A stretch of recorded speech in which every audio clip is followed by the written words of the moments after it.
Zaburi sura ile ya 75 mstari wa 5.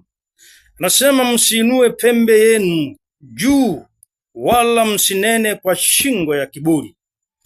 Maneno ya Bwana yanayotoka kwenye kinywa cha mtumishi wake Daudi, akitufundisha kwamba tusiishi kwa kiburi.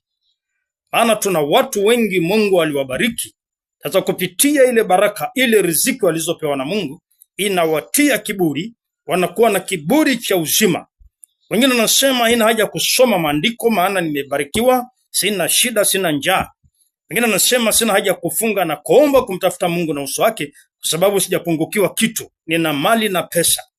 Elewa hivi kwamba hatuishi tu kwa ajili ya mkate, lakini lazima tuishi kwa neno la Mungu. Na hiyo kiburi itakuponza, kwa sababu Mungu hafurahiwi na kiburi cha mwanadamu.